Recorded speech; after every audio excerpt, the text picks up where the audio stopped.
Assalamualaikum warahmatullahi wabarakatuh. Berjumpa kembali dengan saya, Asep Irfan Helmi, dalam channel Bilik Hukum Perdata.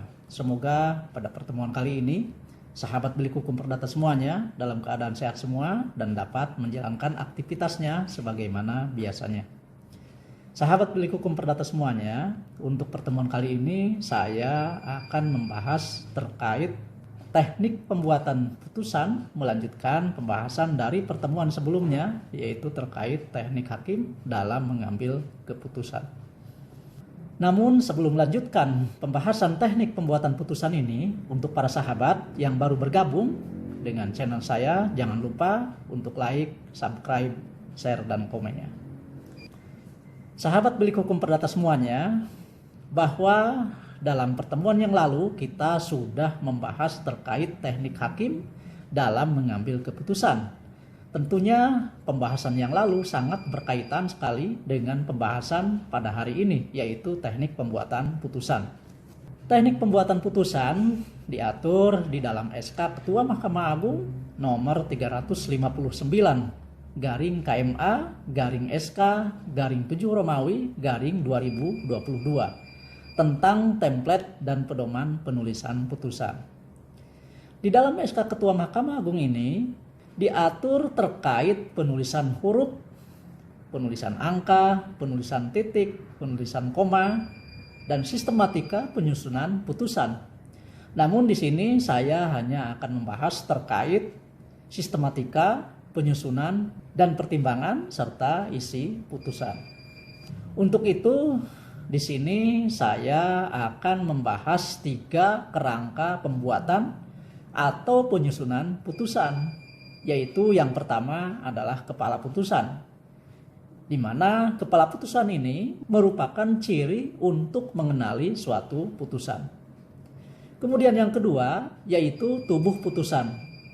Tubuh putusan ini merupakan isi pokok permasalahan yang dihadapi oleh para pihak serta penyelesaiannya, yaitu berupa pendapat akhir dari hakim sebagai jawaban atas sengketa yang dihadapi oleh kedua belah pihak.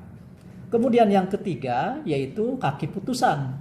Ini sebagai penggerak putusan dalam melangkah menuju pelaksanaan putusan maupun upaya hukum. Sahabat Bilik Hukum Perdata semuanya, untuk kerangka pertama yaitu kepala putusan, yang menjadi ciri untuk mengenali suatu putusan. Sama halnya untuk mengenali seseorang itu dari kepalanya yang terdiri dari bagian rambut, kemudian jidat, kemudian alis, muka, mata, kemudian telinga, hidung, bibir, dan dagu. Sedangkan untuk mengenali putusan, di dalam kepala putusan terdiri dari 5 susunan, yaitu susunan yang pertama adalah judul putusan, berupa kata putusan. Kemudian susunan yang kedua di bawah kata putusan adalah nomor putusan, yaitu berupa nomor perkara, misalkan nomor 23 garing PDTG garing 2023 garing PN atau PA titik KTG. 23 merupakan nomor perkara.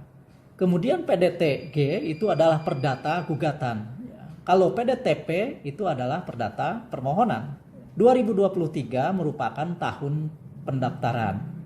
Kemudian di sini ada PN kalau itu pengadilan negeri, ya. Kalau PA itu adalah pengadilan agama. KTG ini adalah simbol pengadilan mana yang memutus. Kalau KTG di sini adalah Kota Mobagu. Kemudian susunan yang ketiga yaitu jika putusan itu adalah putusan pengadilan agama, maka yang pertama adalah kalimat Bismillahirrahmanirrahim.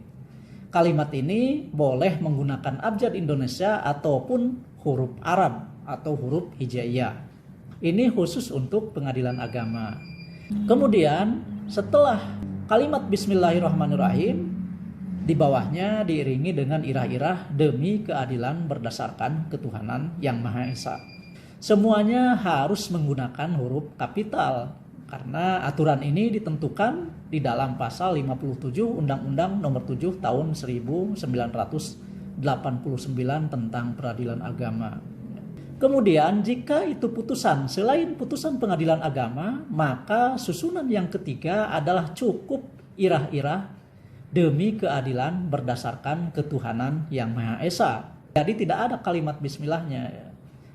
Putusan yang ada kalimat bismillah di dalam kepala putusan adalah putusan pengadilan agama. Pengadilan yang lain tidak menggunakan kalimat bismillah. Kemudian susunan yang keempat yaitu menguraikan nama pengadilan yang memeriksa perkara. Kemudian susunan yang kelima yaitu identitas para pihak.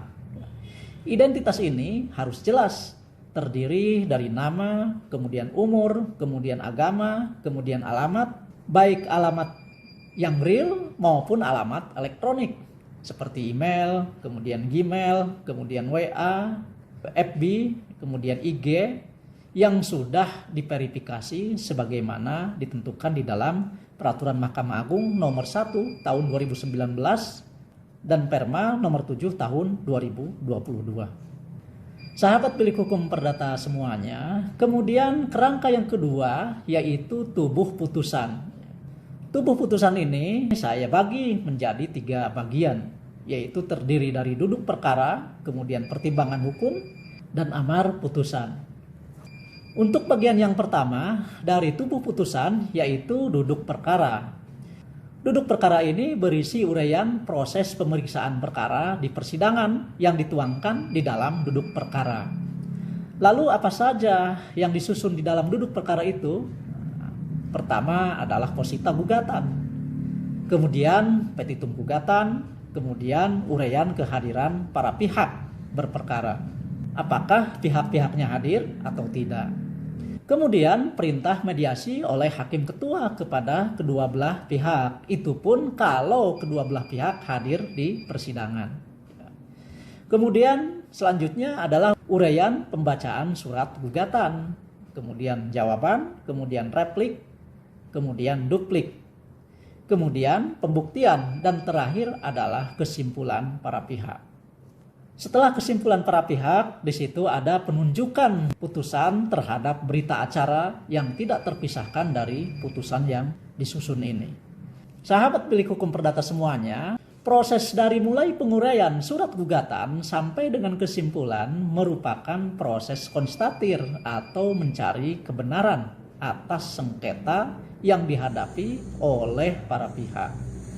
Dan proses konstatir ini dalam putusan posisinya dituangkan di dalam duduk perkara. Jadi duduk perkara itu adalah proses konstatir. Kemudian bagian yang kedua dari tubuh putusan yaitu adalah pertimbangan hukum.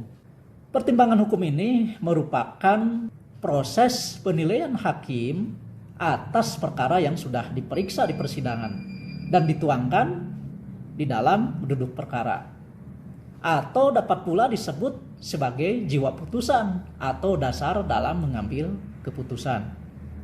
Lalu apa saja yang ada di dalam susunan pertimbangan ini? Susunan di dalam pertimbangan hukum diawali dengan pertama uraian mengenai maksud dan tujuan gugatan penggugat. Kemudian kedua diikuti susunan pertimbangan mengenai upaya mediasi kedua belah pihak dan kehadiran para pihak di persidangan. Kemudian diikuti susunan pertimbangan kompetensi pengadilan, baik kompetensi relatif terkait kewenangan pengadilan wilayah mana yang berwenang mengadili maupun kompetensi absolut terkait pengadilan apa yang berwenang mengadili.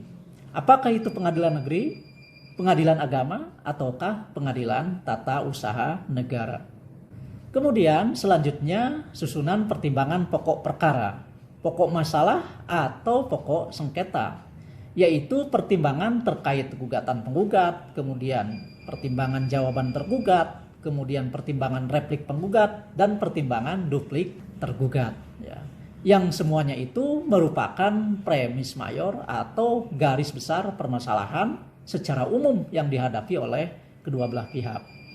Kemudian untuk mengurai masalah sengketa yang sudah dikemukakan oleh penggugat dan tergugat di dalam gugatan penggugat, kemudian di dalam jawaban tergugat, kemudian replik penggugat dan duplik tergugat, maka digunakanlah alat untuk mengurai masalah tersebut.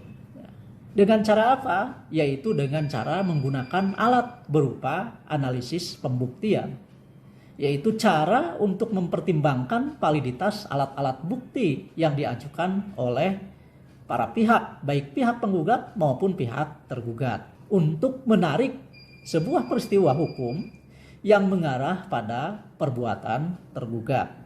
Dari hasil analisis pembuktian itulah hakim akan menemukan fakta hukum terkait perbuatan tergugat, yang kemudian hakim akan mengambil pertimbangan hukum hakim yang dijadikan sebagai pendapat hakim atau pendapat majelis hakim ya, atas penyelesaian sengketa tersebut.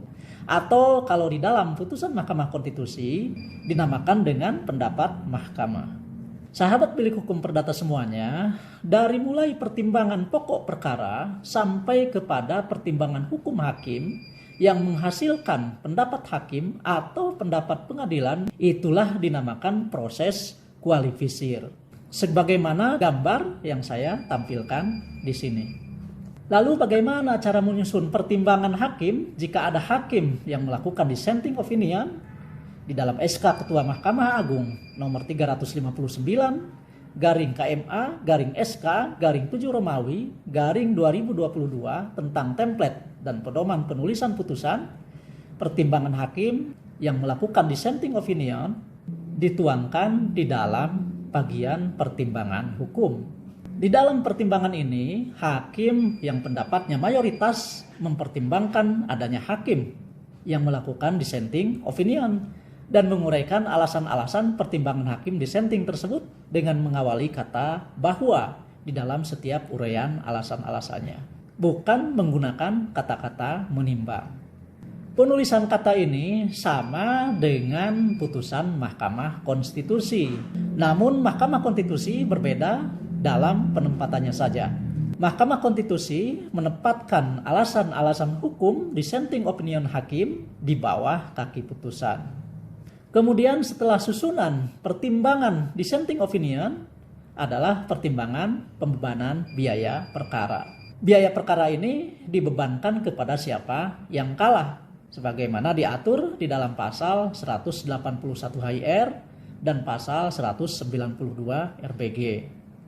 Kemudian bagian yang ketiga dari tubuh putusan yaitu adalah amar putusan. Amar putusan ini berisi pendapat akhir dari hakim, baik yang bersifat konstitutif atau menciptakan hukum baru, deklaratif yaitu mendeklarasikan, maupun kondemnatur atau memaksa atau menghukum. Amar putusan ini merupakan proses konstituir hakim di dalam menetapkan hukum atau aturan dalam bentuk mengadili. Kemudian kerangka yang ketiga yaitu kaki putusan dan rincian biaya perkara. Kaki putusan ini berfungsi untuk menutup putusan dan juga untuk melangkah dalam melakukan upaya hukum maupun dalam menjalankan putusan. Sahabat bilik hukum perdata semuanya, inilah pembahasan terkait teknik pembuatan putusan. Semoga pembahasan ini bermanfaat. Dukung terus channel saya dengan cara subscribe, like, share, dan komennya agar channel ini lebih berkembang lagi. Demikian, kurang lebihnya mohon maaf. Wassalamualaikum warahmatullahi wabarakatuh.